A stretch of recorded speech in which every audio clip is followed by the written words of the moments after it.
তোমরা সবাই হাতের জুড়ে দাঁতের জুড়ে খাও। হ্যাঁ তাই কি করে পারতো পেটের বলে চুল লাগার তাই।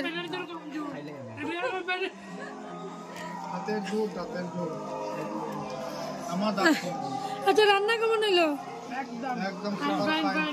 হ্যাঁ যখন সবাই খাও ভালো হয়েছে। সবাই যখন খায় ভালো হয়েছে তো ভালোই হয়েছে না? ঠাকুরের আশীর্বাদ, সব ঠাকুরের আশীর্বাদ না নানি পারতো?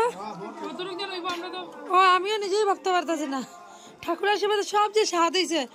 একটা রান্নার যদি স্বাদ হয় নানি তখন সার্থক হয়, বুঝছো? খুশি মনে যারা কাম করে নানি ওরকমই করে নানি, খুশি মনে যারা কাম করে ওরকমই করে। ডিস্কো মারে কি ড্রেস গো যেটা লাগে লইও।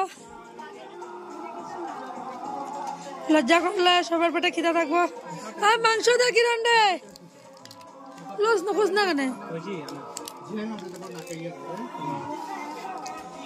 আপনি খাইবা? আপনার তো ছেলের মাসি মেশো আর তোমরা তো আমি ভাবি আর দেবের বিয়ার সময় কিতা করবো। আজকে যে তারা দেখলাম দেবা তো বন্ধু লয়ে ব্যস্ত আর মামা শ্বশুর গুলা থাকবো দায়িত্ব পালনে। এটা নিয়মই নানি। ও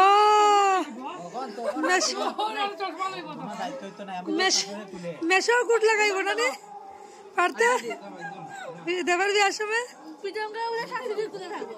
কিতা ইয়ে বাবা এ কি করে?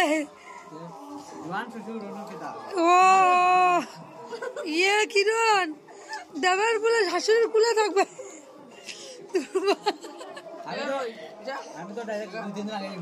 ও বাহ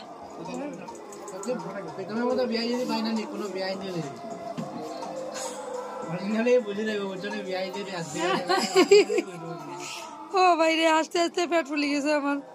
ঠিক আছে খাও না।